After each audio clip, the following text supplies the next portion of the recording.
नमस्कार दोस्तों, मेरा नाम दीपक बागला है और आज का हमारा जो विषय है वो है वृत्त हिमालय।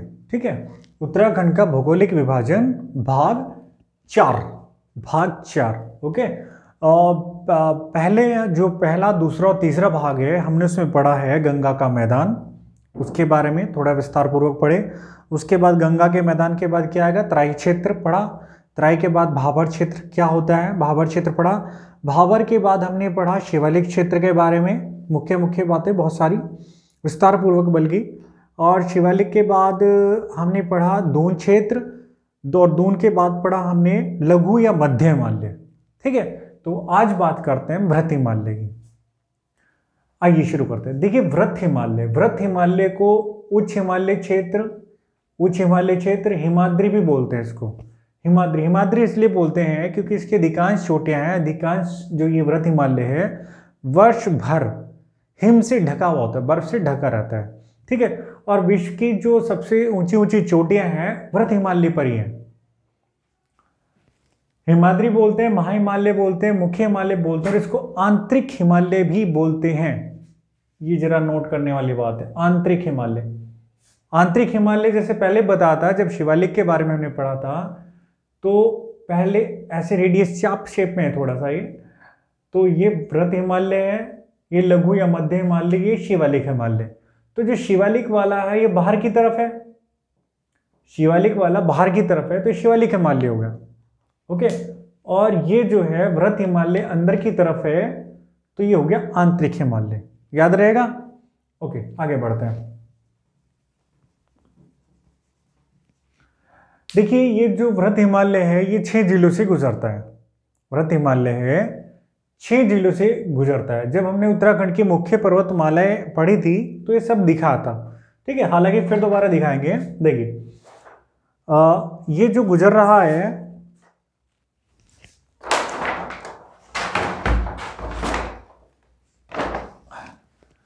ये गुजर रहा है उत्तरकाशी से लेकर, देखिए जो ग्रीन ग्रीन दिख रहा है ना आपको, उत्तरकाशी से लेकर ये गया और ये गया पिथौरागढ़ तक। तो हम इसको ऐसे याद कर सकते हैं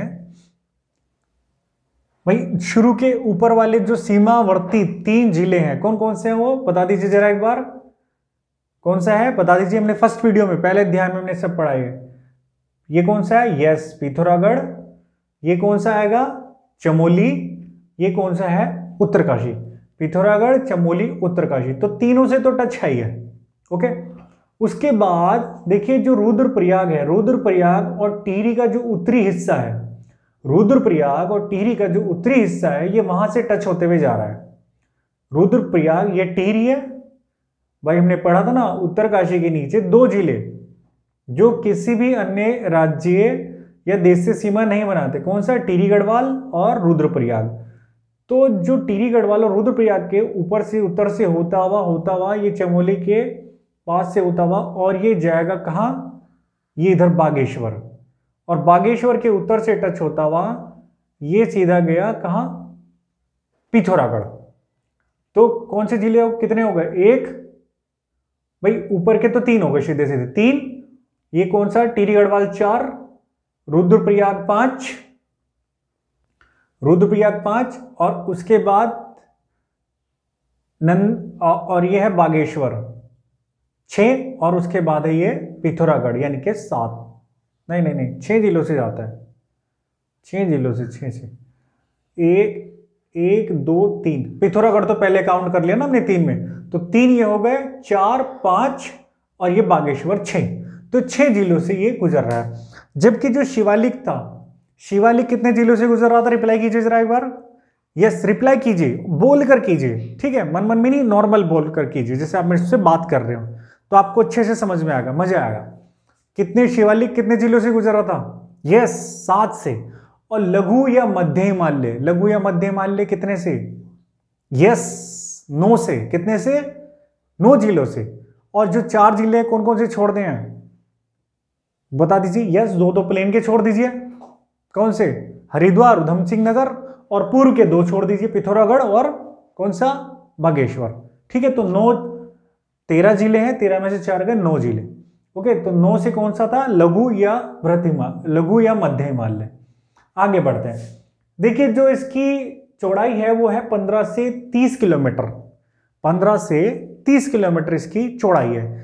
जबकि हमने पढ़ा था जो लघु या लघु हिमालय की थी, मध्य हिमालय बोलते हैं उसको, ठीक है, जो मध्य हिमालय की थी, मध्य हिमालय की 70 से 100 किलोमीटर, 70 से 100 किलोमीटर, यानी कि उसका विस्तार ज्यादा है भाई, वो 70 से 100 किलोमीटर है तो उसका विस्तार ज्यादा है। ये कितनी है, 15 से 30। जबकि जो शिवालिक हमने पढ़ा था वो पढ़ा था 10 से 20 किलोमीटर चौड़ा या कहीं कहीं पर 50। शिवालिक 10 से 20 किलोमीटर चौड़ा या कहीं कहीं पर 50। उसके बाद मध्य हिमालय हमने पढ़ा कितना, 70 से 100। और जब इतना चौड़ा है तभी तो वो 9 जिलों से टच हो रहा है, 9 जिलों से सीमा बना रहा है, टच नहीं, 9 जिलों में अपनी उसकी अवस्थिति है। ये 15 से 30 है। इसकी ऊंचाई जो है 4,500 से लेकर 7,817, 7,817 नंदा देवी की हाइट, ओके, 4,500 से 7,817 मीटर ऊंचाई है इसकी। और मध्य हिमालय की बताइए जरा, इससे पहले वाले की बताइए। यस, 1250 से लेकर 4,500 तक, 1250 से 4,500। और शिवालिक की अगर मैं पूछूं तो शिवालिक की बताइए। Yes yes yes yes yes yes, 700 से लेकर 1200 मीटर तक, 700 से 1200। क्लियर, आगे बढ़ते हैं। देखिए यहां बहुत सारी नदियां बह रही हैं, मैंने पहले भी बताया था, तो बहुत सारी नदियां हैं और ये पूरी पर्वत श्रृंखला को कई भागों में विभाजित कर देती है। भाई कौन सी नदी है, देखिए ब्लू वाली, ये भगीरथी बह रही है, मुख्य मुख्य नदी बनाई है। ये भगीरथी है, BH लिखा भगीरथी। ये अलकनंदा है, ये सरस्वती है, S वाली सरस्वती। और ये धौलीगंगा है। धौलीगंगा कौन सी, पश्चिमी। धौलीगंगा 2 है, एक धौलीगंगा पिथौरागढ़ में है, जो पिथौरागढ़ है वो पूर्वी है, ये कौन सी है, पश्चिमी। और पिथौरागढ़ में एक और है गौरीगंगा।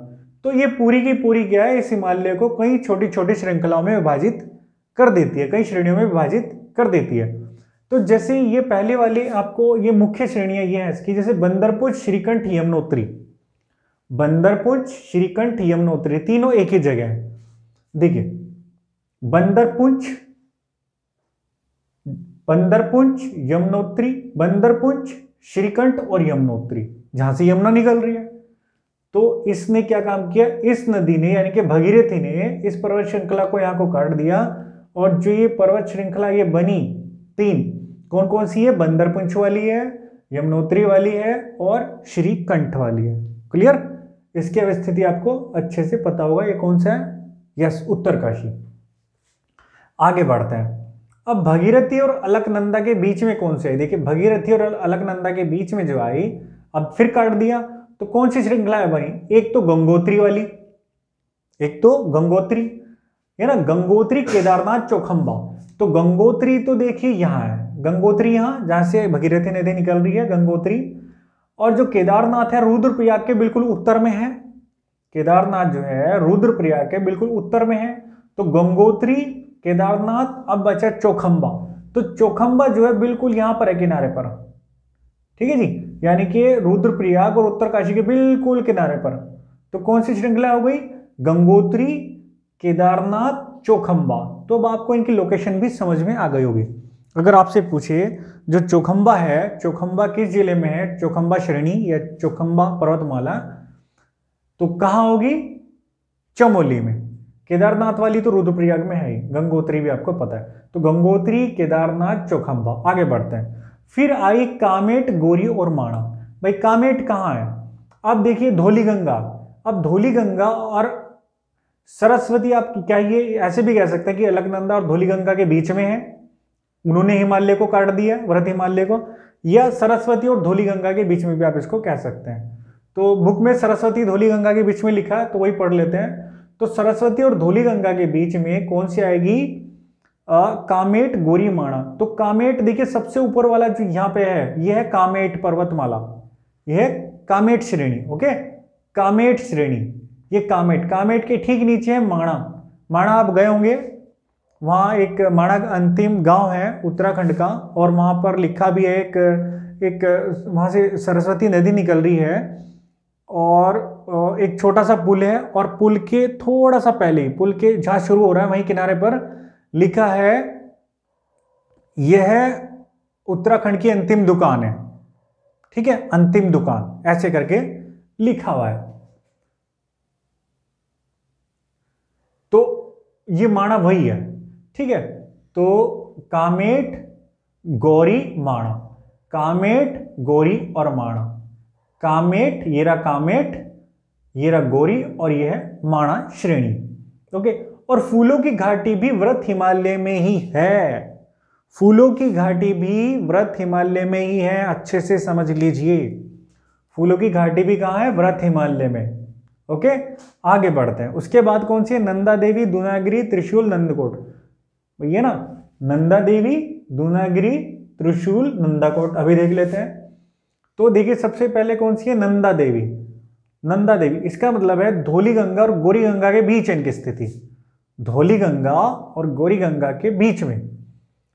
तो सबसे पहले है नंदा देवी। नंदा देवी तो यही, नंदा देवी कहाँ है? यहाँ, यानी कि बागेश्वर के ठीक ऊपर यह है नंदा देवी।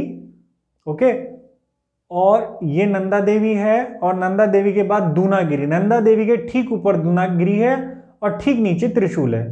ये नंदा देवी श्रेणी, नंदा देवी श्रेणी के ठीक उत्तर में दूनागिरी श्रेणी, और नंदा देवी के ठीक इधर दक्षिण में कौन सी है? त्रिशूल श्रेणी। तो नंदा देवी, बोलिए जरा मेरे साथ, ये कौन सी है? यस, नंदा देवी। ये कौन सी है? दूनागिरी। और ये कौन सी है? त्रिशूल। एक बची नंदाकोट। नंदाकोट देखिए यहां बिल्कुल बॉर्डर पर है, यानी कि बागेश्वर और पिथौरागढ़ के बिल्कुल बॉर्डर पर, जो ये वाला है, ये है नंदाकोट। इसका एरो यहां बना दिया, ये है नंदाकोट। तो चारों की लोकेशन आपको पता चल गई। कौन सी? नंदा देवी, दूनागिरी, त्रिशूल, और कौन सी? नंदाकोट। क्लियर? आगे बढ़ते हैं। अब एक है पंचाचूली। देखिए पंचाचूली की लोकेशन पिथौरागढ़ में यहां पर है। पंचाचूली कहां पर है? यहां, पंचाचूली। और एक है फिर कुटी शंगटांग। कुटी शंगटांग है यहां। कुटी शंगटांग की जो श्रेणी है वो है यहां, और पंचाचूली की है यहां। और ये गौरी गंगा और धौली गंगा के बीच में है। तो अगर ये आपको मैप अगर याद रहेगा, थोड़ा थोड़ा भी याद रहेगा, तो आपको ये रटने की जरूरत नहीं पड़ेगी आंसर देने के लिए, आपका बिल्कुल अनुमान सही लगेगा। ठीक है, तो गौरी गंगा, नदियों को विस्तार पूर्वक हम बाद में पढ़ेंगे। ठीक है, तो गौरी गंगा और धौली गंगा, गौरी गंगा और धौली गंगा के बीच कौन सी है? यस, कुटी शंगटांग और पंचाचूली। क्लियर? आगे बढ़ते हैं। देखिए इसकी जो अधिकांश ऊंची चोटियां वो है गढ़वाल मंडल में। व्रत हिमालय की अधिकांश ऊंची चोटियां गढ़वाल मंडल में है, और ये प्लाइस्टोसीन युग का जो हिमाच्छादन है, प्लाइस्टोसीन युग में जो हिमाच्छादन रहा होगा उसके साक्ष्य इसके हिमाच्छादन से मिलते हैं। प्लाइस्टोसीन युग का हिमाच्छादन के साक्ष्य किस में मिलते हैं? व्रत हिमालय, प्लाइस्टोसीन। ओके, और इसके जो हिमनद हैं, हिमनद समझ रहे हो ना, बर्फ के बड़े बड़े पहाड़, उसको बोलते हैं बमक। इसको याद कर लीजिए, बमक रटना पड़ेगा। ठीक है, बड़े बड़े हिमनद को व्रत हिमालय के क्या बोलते हैं? बमक। ओके, और इसका जो समय है 130 से 140 करोड़ वर्ष पुराना है। ये 130 से 140 करोड़ वर्ष पुराना। यस, 130 से 140 करोड़ वर्ष पुराना। हालांकि भले कितना भी पुराना हो, हर चीज का क्षय हो रहा है, हर चीज कम हो रही है। जहां आज की डेट में अरावली पर्वतमाला है, बहुत ही विशाल जो हुआ करती थी, शायद हिमालय से भी ज्यादा, आज वो बिल्कुल राजस्थान तक सिमट गई है। तो हर चीज का क्षय हो रहा है, चाहे वो ट्रांस हिमालय हो, चाहे व्रत हिमालय हो। ओके, आगे बढ़ते हैं। देखिए जहां जो ये चट्टानें मिलती है, मैंने पहले बताया था जब मध्य हिमालय पढ़ रहे थे हम, तो जो ये चट्टानें मिलती हैं ये किसमें? ग्रेनाइट, नीस और शिस्ट। एक बार बोलिए, ग्रेनाइट, नीस और शिस्ट की चट्टान। बोलिए जरा, ग्रेनाइट, नीस और शिस्ट की चट्टानें हैं यहां पर। और इसके पार्श्व भाग, पार्श्व मतलब जो किनारे वाले भाग हैं, व्रत हिमालय के किनारे वाले भागों में अवसादी चट्टानें मिलती हैं। अवसादी और रूपांतरित, अवसादी रूपांतरित तो समझ रहे हैं ना भाई, एक आग्नेय हो गई, आग्नेय, एक अवसादी हो गई, एक रूपांतरित हो गई। आग्नेय कौन सी, जो ज्वालामुखी के लावे से जो फैली है, ज्वालामुखी का जब ज्वालामुखी से लावा निकला और जो चट्टानें जम गई, जैसे जो दक्कन, जो विंध्याचल पर्वतमाला है, जो उसका दक्षिण का भाग है जिसको बोलते हैं दक्कन या दक्षिण भारत वाला जो भाग है, वहां की जो चट्टान है वो कौन सी है, अवसादी है। ठीक है, वहां खनिज ज्यादा मिलते हैं उसमें। ठीक है, ये कौन सी है, वो सॉरी वो आग्नेय है, मैग्मा से जो बनी, लावा से जो बनी, वो कौन सी है, आग्नेय, बहुत ही कठोर होती है। ठीक है, और अवसादी, अवसादी कौन सी है, जैसे जो चूने वाली है, हमारे यहाँ पूरे भारत में लगभग चूने की बहुत ज्यादा है चट्टाने, तो जो चूने की है वो कैसी है, अवसादी, यानी कि लेयर के ऊपर लेयर भाई, एक लेयर जमी धूल से, मिट्टी से, तूफान से, बाढ़ से, उसके ऊपर फिर दूसरी मिट्टी भाई, पेड़ हुए, फिर दूसरी लेयर आ गई, या भूकंप से किसी भी तरह से लेयर लेयर लेयर बनती गई, लेयर लेयर बनती गई। तो यहां पर मिलते हैं जीवाश्म भी मिलेंगे, अवसादी में क्या मिलते हैं, जीवाश्म। ठीक है, तो ये वाली हो गई अवसादी चट्टानें। और रूपांतरित क्या हो गई, जब ये वाली, ये या आग्नेय रूपांतरित हो जाती है। ठीक है, कई वर्षों तक प्रेशर लगा हुआ है, दबा हुआ है, तो चूना किसमें कन्वर्ट हो गया, संगमरमर में। चूना किसमें कन्वर्ट हो गया, संगमरमर में, तो हो गए रूपांतरित चट्टानें। तो पार्श्व भागों में यानी कि किनारे वाले भागों में अवसादी चट्टानें मिलती हैं, रूपांतरित चट्टानें भी मिलती हैं। और इसका वृत्त हिमालय का कुछ जो है वृष्टि छाया प्रदेश भी है, वृष्टि छाया क्षेत्र भी है। वृष्टि छाया क्षेत्र समझते ना आप लोग, चलो एक बार बता देते हैं अगर समझते भी हैं। देखिए ये माउंटेन है, ये माउंटेन समझ लेते हैं। ठीक है, जब जब बादल आते हैं भाई, गर्मी पड़ती है, गर्मी से क्या होता है, वाष्पन होता है। ठीक है, टेम्परेचर बढ़ता है, तो क्या होता है, बादल पानी लेकर चढ़ते हैं, आगे बढ़ते हैं। ठीक है, बादल पानी लेकर चढ़ते हैं, आगे बढ़ते हैं, और पर्वतों के ढलान पर ये है पानी क्या है, फिर इनका क्या हो जाता है, ये हो जाते हैं, पानी छोड़ देते हैं। ठीक है, धीरे धीरे पानी छोड़ देते हैं। तो ये पानी, क्योंकि पहाड़ तो ये ऊंचा है, तो यहाँ तक चढ़ते चढ़ते सारा का सारा पानी का बौछार कहाँ होगा, यहाँ। अब आगे इनमें ऊपर जाने की ताकत नहीं बची। ठीक है, उधर क्रॉस करने की। तो जो इधर के गांव होंगे, जो इधर के स्थान होंगे, यहाँ पर तो बारिश बढ़िया हो गई, लेकिन यहाँ क्या रह गया, सूखा रह गया।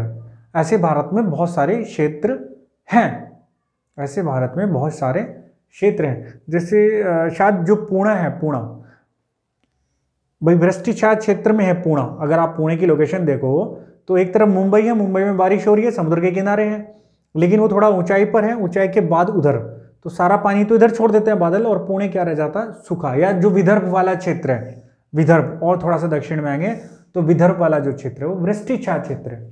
तो वृष्टि छाया क्षेत्र का मतलब बादल ने सारा पानी इधर छोड़ दिया और यहां तक वो पहुंच ही नहीं पाए, और ये क्षेत्र रह गया सूखा। तो वृत्त हिमालय में कुछ वृष्टि छाया क्षेत्र भी है। आगे बढ़ते हैं, देखिए,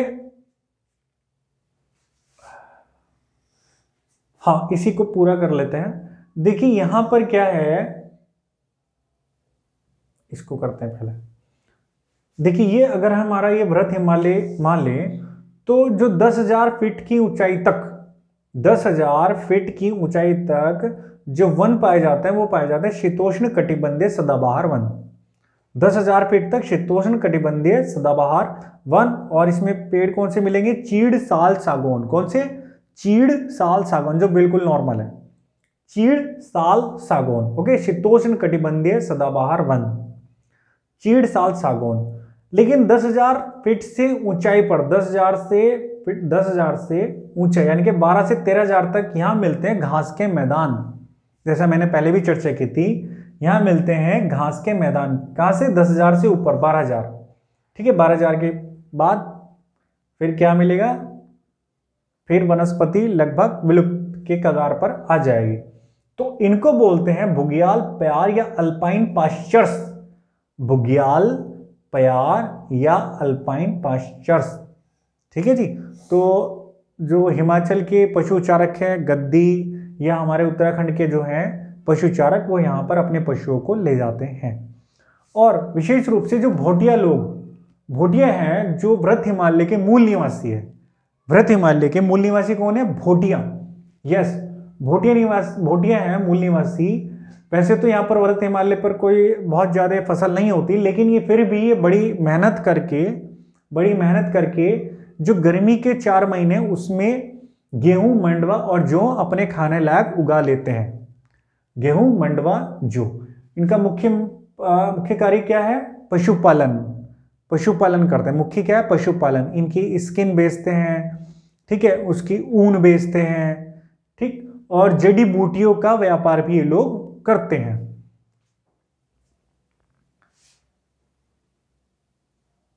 हाँ, तो इसमें क्या था, अब इसमें भी भोटिया में भी अलग अलग जातियां हैं। जैसे जो भगीरथी और अलकनंदा। भगीरथी और अलकनंदा की घाटियों से, भगीरथी और अलकनंदा की घाटियों से जाड़, मार्छा, तोलछा, एक बार मेरे साथ बोलिए, याद हो जाएगा फटाफट। जाड़, मार्छा, तोलछा, बोलिए यस, बोलिए एक बार फिर, जाड़, मार्छा, तोलछा। तो जो जाड़, मार्छा, तोलछा है, भगीरथी और अलकनंदा की घाटियों से कहां चले जाते हैं? यहां घास के मैदान में, ठीक है, घास के मैदान में पशुओं को चराने के लिए। और धोली और गोरी की घाटियों से, धोली और गोरी की घाटियों से चोका और जोहार। गोरी और धोली, ठीक है, गोरी और धोली नहीं, इधर से पढ़ रहे हैं ना, तो धोली और गोरी की घाटियों से शोका और जोहार। कौन? शोका और जोहार। तो शोका, जोहार, जाड़, मार्चा, तोलछा, ये क्या है? भोटिया जनजाति की भाग है, ठीक है, भोटिया लोग ये सब। तो पूरब की तरफ कौन है? शोका, जोहार। पश्चिम की तरफ कौन है? जाड़, मार्छा, तोलछा। और एक बात और पढ़ लेते हैं इसमें, देखिए जो बद्रीनाथ मंदिर है, बद्रीनाथ मंदिर के एक तरफ क्या है? नर पर्वत, दूसरी तरफ है नारायण। परीक्षा में पूछ लेते हैं कई बार।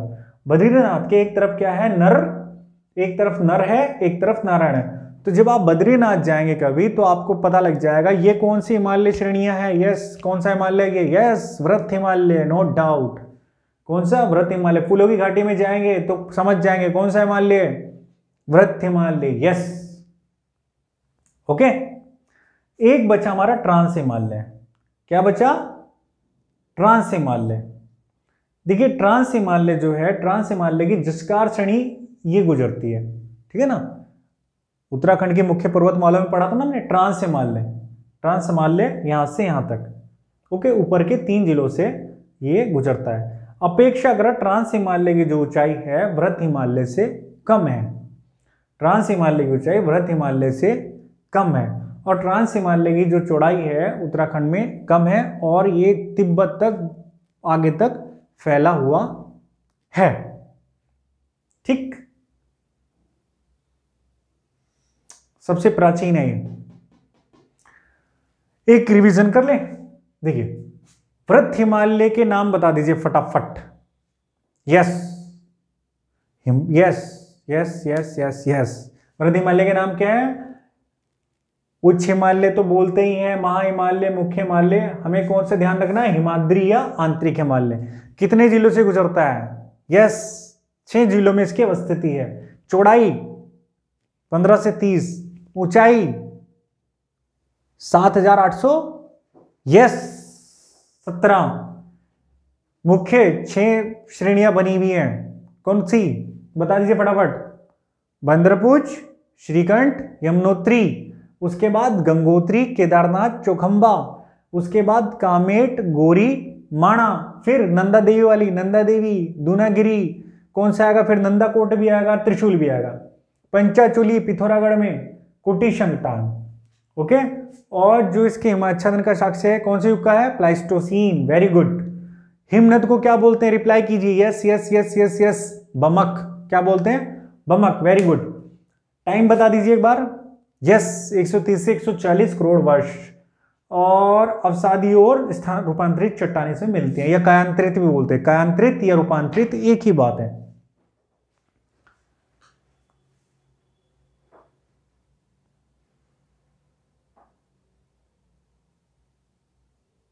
ठीक है, अच्छा अब ना क्वेश्चन लिख लीजिए जरा फटाफट, क्वेश्चन लिख लेंगे। अब आपने वीडियो देख ली, आप क्वेश्चन लिखिए, उनके रिप्लाई भी लिखिए, आप नोट्स बना लीजिए, नोट्स समझ लीजिए आप इनको।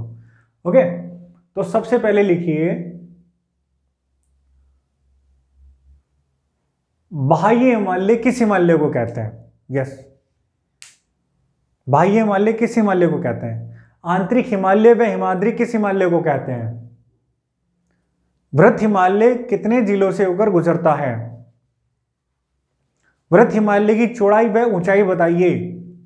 वृहत हिमालय की चौड़ाई व ऊंचाई बताइए। यस।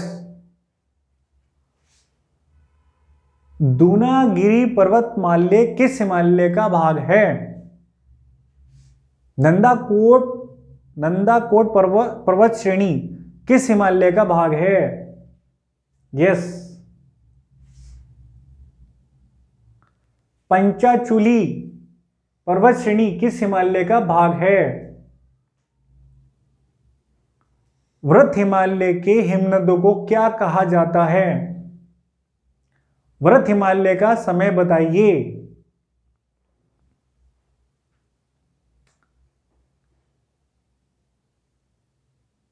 वृहत हिमालय पर पाए जाने वाले घास के मैदानों के 3 नाम बताइए।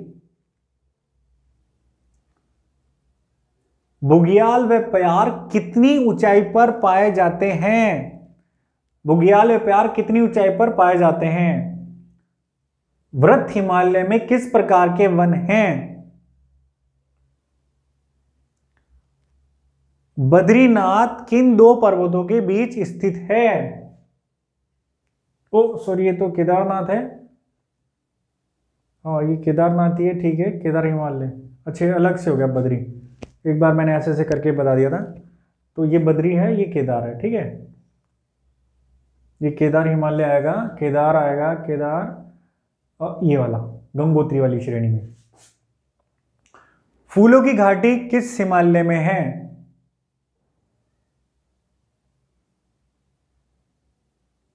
गौरी गंगा नदी, गौरी गंगा किस जिले में बहती है?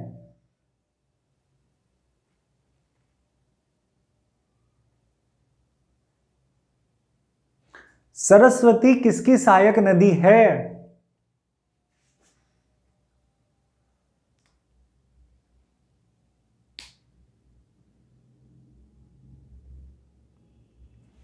भगीरथी व अलकनंदा की घाटियों से,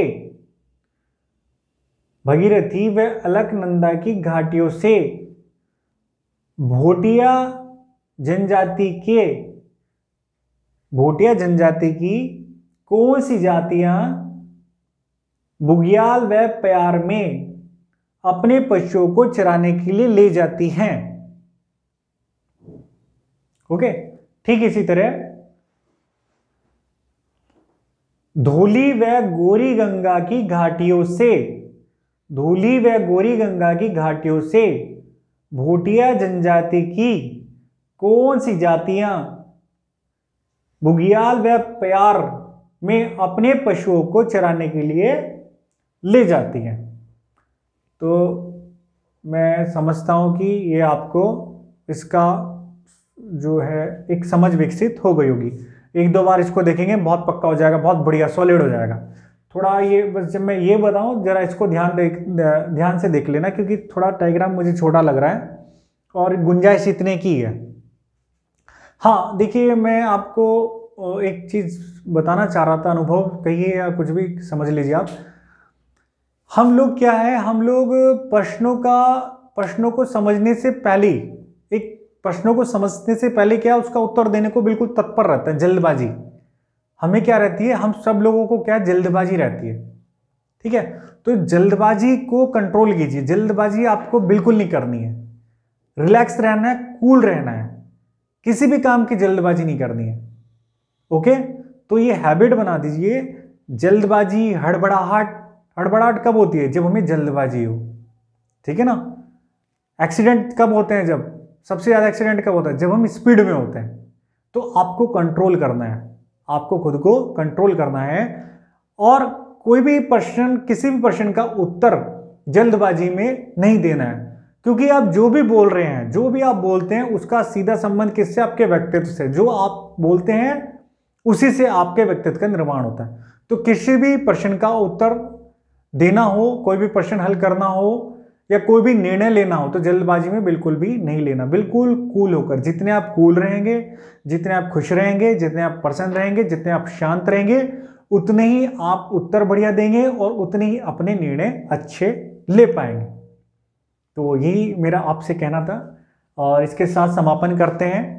ये उत्तराखंड का भौगोलिक विभाजन भाग 4, ये पूरे के पूरे विभाजन 8 के 8 इसको कंप्लीट हो चुके हैं। तो नेक्स्ट वीडियो में मिलते हैं नेक्स्ट विषय के साथ। तो इसी के साथ नमस्कार, जय हिंद, जय भारत।